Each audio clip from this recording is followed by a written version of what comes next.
Let's turn now to a sector that has been heavily impacted by the coronavirus pandemic. Sales of Indigenous Australian art have taken a huge hit, with the disappearance of tourism and festivals being cancelled or moved online. Now, more than ever, artists are urging people to buy art that's ethically sourced.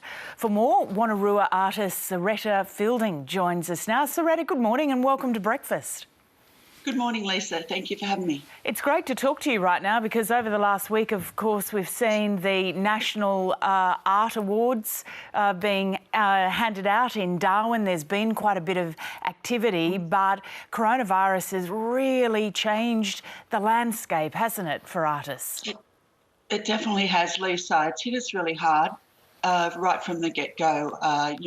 Those events, getting out in community, sharing our culture and being able to connect and have a marketplace was, affected right from the start of the coronavirus. So it's not just the exhibitions, it's the workshops and people being able to gather together to share their skills. Yeah, most definitely. Workshops was a big part of my art business, getting out into schools, into even corporate and government and across community. So that was one of the first things that obviously was stopped with the corona.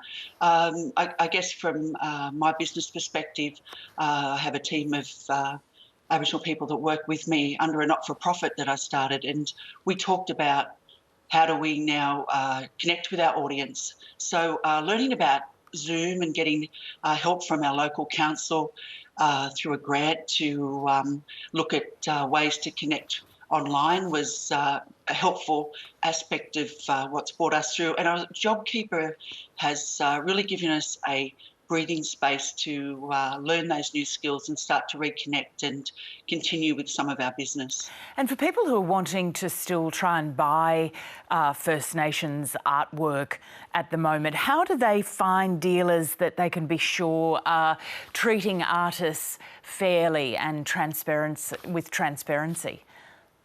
Well, you can jump on the Indigenous Art Code website and they do have a list of Aboriginal artists, but also Black Markets, BLAK in Sydney. We had a virtual marketplace yesterday online, and that was quite it's a new concept. It's the first time our markets were cancelled. They were to be on Bear Island, but the artists we all had a bit of an opportunity to speak. We had traditional song, we had traditional storytelling, and also having Welcome to Country. So we're trying to bring even that to the online audience and marketplace. I guess the trouble is, though, there could be some real long-term damage done here, given that tourism is not going to get back on its feet for a while, that domestic tourism and the international tourists, which was so important to this industry. What's your sense of where the industry might be over the next year or so?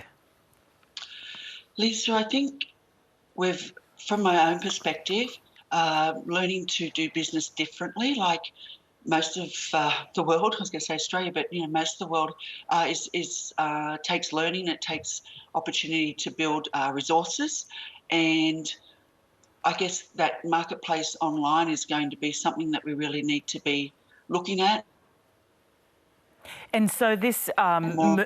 Oh, sorry, you're just dropping out there, Saretta. Sorry, I spoke over you. The line dropped out for a second. It's one of the downfalls of doing interviews this way. I did want to say to you, though, that you've set up this group. It's sort of Our Art is Our Lifeline is what it's called. I guess one of the great things is out of these National Art Awards over the last week, the judges said that there's incredible talent coming through, emerging talent, and that the entries had a particularly high calibre. So it sounds like the artwork is in great shape. It's just how do you get it out there?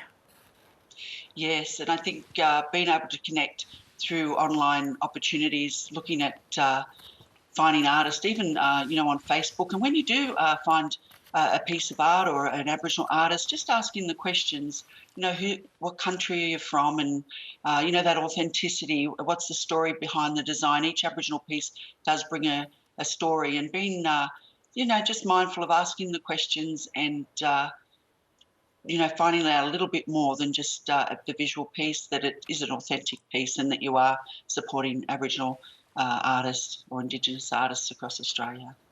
Saretta Fielding, great to talk to you this morning. Thank you. My pleasure. Thank you, Lisa.